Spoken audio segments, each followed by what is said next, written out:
Vive la résistance!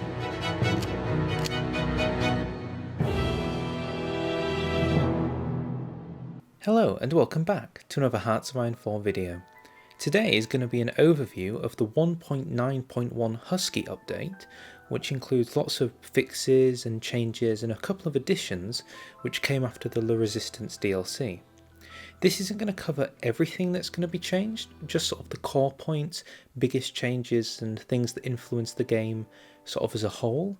If you do want to see the entire patch notes, I suggest clicking on the link in the description and then you can scan through the dev diary on there.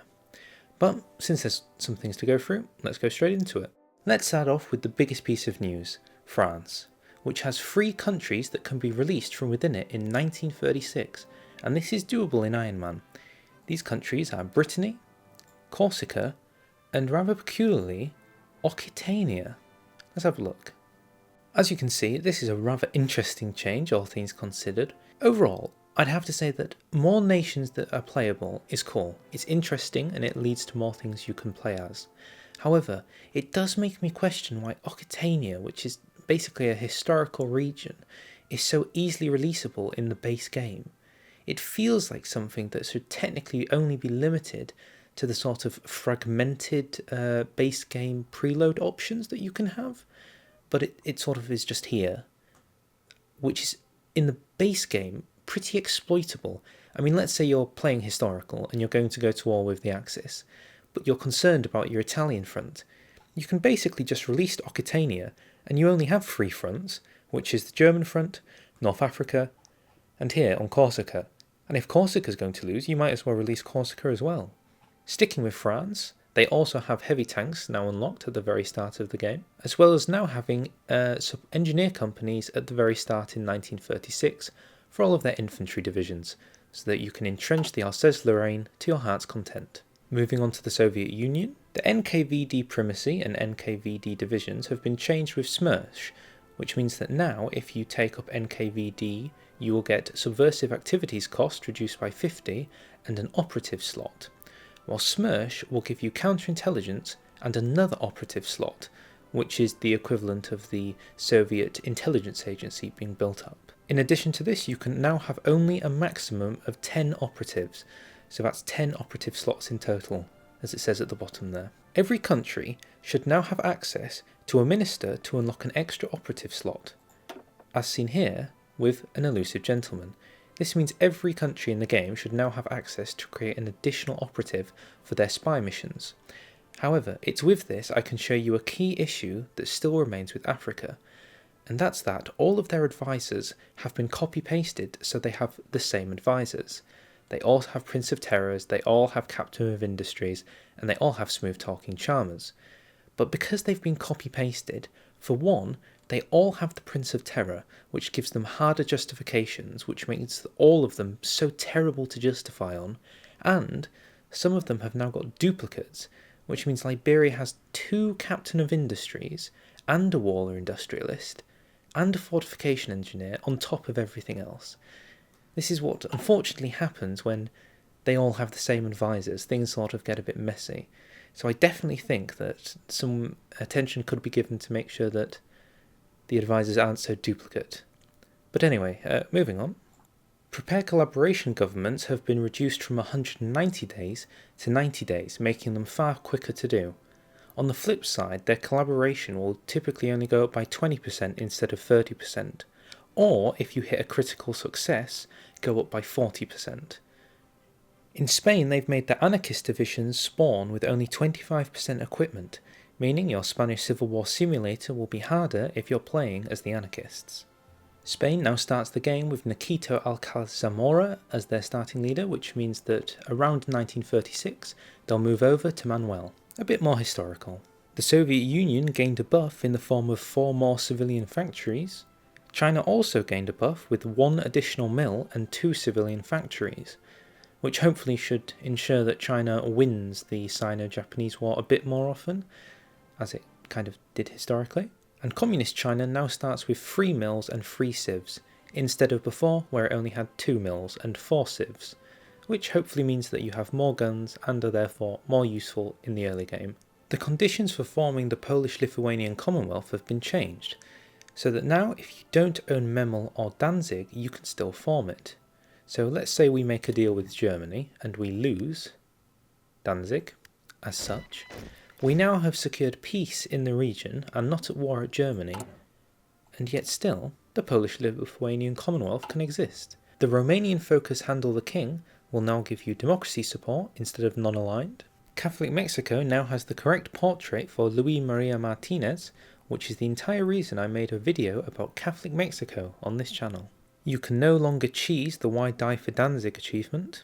If you kill Tito, he will remain dead, which apparently did not happen before, although since I've never personally killed Tito, I wouldn't know. Spain will no longer complete the Iberian Pact on historical mode, which could sometimes mean that Spain is called in with Portugal should something happen here. If New Zealand completes the Maori Volunteers focus, they will now have a decision to request control of the Pacific Islands for their Unite Polynesia formable nation, which for some reason has a picture here of Arabia, but ignoring that, apparently not, or apparently yes. The United Kingdom accepts, and Australia accepts. And there you go, you can play as New Zealand and get all these lovely islands. I feel like there should be another one to ask you if you can let the Americas have their islands. It turns out you can, you just need them to be in the faction with you. The United States accepts. So now all we need is the Japanese islands. So doing this is actually easier than I thought. When strengthening the Little Entente, Britain should hopefully now actually join the Entente when you ask them to. I mean, before when I did this, they'd always say no. Ugh. You can now become communist as a warlord, such as Yunnan. I do have to wonder if there's still this issue with more than one, advisor, because here in Yunnan they have 2 princes of terror. This can't be intentional, surely. When Portugal takes the Join the Axis focus, they should now get rid of the unstable republic, which might have plagued you otherwise. Galicia now has a historical leader title for Alfonso Daniel Castelo, who I know absolutely nothing about. Portugal got some more buffs for Santarém, which means that continue the public works, roads, bridges and dams, and I believe the textile industry will all give an additional civilian factory in Santarém. There is now a limit on how much garrison support you can ask for a country, so you can no longer ask for a casual 18 million people from the Soviet Union to fulfill your garrisons in, for example, Mongolia.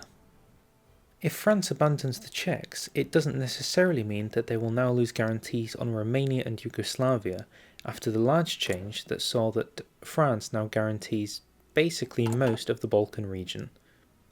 The Chinese communist threat defeated will no longer have the event constantly pop up every few seconds, which is something that a lot of Chinese players faced if the communists were ever defeated. It would just keep popping up all the time. So hopefully that's fixed. Both Spain and Portugal now should have more portraits added for all of their leaders, so you can actually see proper portraits for all of them. Oh, I like his beard there. This is also true of Portugal, who should now be using their portrait, as well as the Iberian unit division. And that sums up the majority of the changes for the 1.9.1 Husky patch.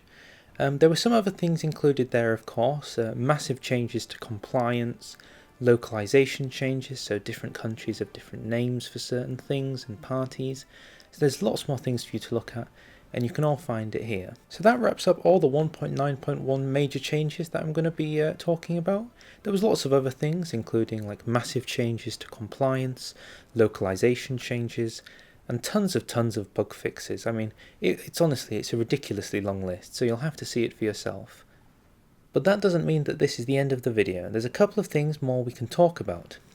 At the end of this long change of the end of the update, we got a 5-year plan, which is essentially just talking about some changes coming forward that you'll see in Hoi 4.